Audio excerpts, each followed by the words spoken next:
कल्पना कीजिए, एक लड़का अपनी मां को बचाने के लिए वक्त के उस दरवाजे को खटखटाता है जो कभी किसी ने नहीं खोला। वो झांकता है उस अंधे कुएं में जिसे ब्लैक होल कहते हैं और उम्मीद करता है कि शायद वक्त को पीछे मोड़ पाए। क्या यह मुमकिन है? क्या कोई वाकई ब्लैक होल के जरिए टाइम ट्रेवल कर सकता है? आज की यह कहानी सिर्फ विज्ञान नहीं है, ये इंसान की उम्मीद, जिज्ञासा और बलिदान की कहानी है। रहस्य भी है, रोमांच भी, और अंत में एक ऐसा सच जो शायद आपको सोचने पर मजबूर कर दे।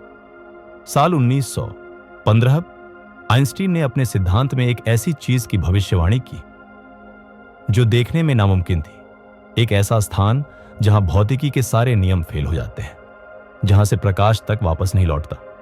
इसे ही कहा गया ब्लैक होल। ब्लैक होल कोई छेद नहीं होता, यह दरअसल एक ऐसा पॉइंट होता है जहां कोई भी चीज, चाहे वो प्रकाश हो या समय, सब खींचकर उसमें समा जाता है। जब कोई बहुत बड़ा तारा अपनी उम्र पूरी करके अंदर की ओर ढह जाता है, तब उसकी भारी गुरुत्वाकर्षण शक्ति इतनी ज्यादा हो जाती है कि वो एक ब्लैक होल बन जाता है। अब बात आती है टाइम ट्रैवल की, यानी समय में आगे या पीछे जाना। यह सिर्फ फिल्मों का हिस्सा नहीं है, विज्ञान के हिसाब से यह थ्योरी में मुमकिन है। आइंस्टीन ने कहा था, समय एक सीधा रास्ता नहीं बल्कि एक की तरह है जिसे मोड़ा जा सकता है। ब्लैक होल के पास समय धीमा हो जाता है, इतना धीमा कि अगर आप उसके पास कुछ घंटे बिताएं तो जमीन पर सालों बीत सकते हैं। अब सुनिए आरव की कहानी। एक युवा लड़का जो एक गरीब गांव से था, उसकी मां गंभीर बीमारी से जूझ रही थी। डॉक्टर ने कहा अगर 2 साल पहले उसका इलाज शुरू होता तो वो बच जाती। आरव के पास 2 ही रास्ते थे, भाग्य को स्वीकार कर ले या फिर वक्त को पीछे मोड़ने की कोशिश करे। उसने किताबों में पढ़ा था ब्लैक होल से होकर टाइम डायलेशन हो सकता है। अगर वो एक मिशन के जरिए किसी ब्लैक होल के पास तक जाए तो शायद उसके लिए कुछ घंटे, लेकिन धरती पर कई साल पीछे जाना मुमकिन हो। आरव ने सब कुछ छोड़ दिया। वो एक सीक्रेट स्पेस मिशन में शामिल हुआ। आरव का स्पेसशिप अब गारगोन-ट्यूब नाम के एक सुपरमैसिव ब्लैक होल के पास पहुंचता है, इंटरस्टेलर फिल्म जैसा। जैसे जैसे वो ब्लैक होल के इवेंट होराइजन के पास आता है, उसके जहाज का वक्त धीमा होता जाता है। धरती पर एक एक दिन बीतता है, आरव के लिए वो सिर्फ घंटे होते हैं। वो एक मैसेज भेजता है, मैं मां को बचाने जा रहा हूं, अगर वक्त साथ दे गया तो मैं इतिहास बदल दूंगा।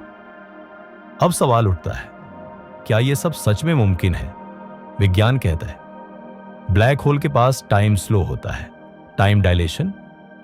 सच, वर्महोल्स के जरिए टाइम ट्रेवल हो सकता है। थ्योरी में प्रैक्टिकल रूप से इंसान ने अभी तक ब्लैक होल के पास नहीं गया। नासा और आइजरो इस दिशा में रिसर्च कर रहे हैं और फिजिसिस्ट जैसे किप थॉर्न ने यह सिद्ध किया है कि समय को मोड़ा जा सकता है, लेकिन बेहद मुश्किल है। आरव का जहाज अब ब्लैक होल में समा चुका है। धरती पर 15 साल बीत चुके हैं।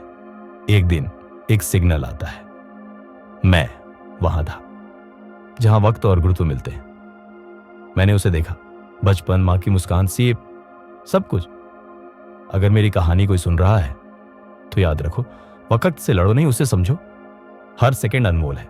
दोस्तों, ब्लैक होल और टाइम ट्रेवल सिर्फ विज्ञान नहीं है, यह उस इंसानी भावना का प्रतीक है जो कहती है कुछ भी मुमकिन है। आज की कहानी ने हमें यह दिखाया कि जिज्ञासा प्लस विज्ञान प्लस इमोशन और सक्यार इंसान की सबसे बड़ी ताकत है। शायद हम अभी टाइम ट्रेवल नहीं कर सकते, लेकिन हम अपना आज बेहतर जरूर बना सकते हैं। अगर आपको यह कहानी पसंद आई हो तो इस वीडियो को लाइक करें, कमेंट करके बताएं कि आपको सबसे इमोशनल पल कौन सा लगा। और हां, अंजन सच को सब्सक्राइब करना मत भूलिए। मिलते हैं अगले रहस्य में, तब तक के लिए जय हिंद।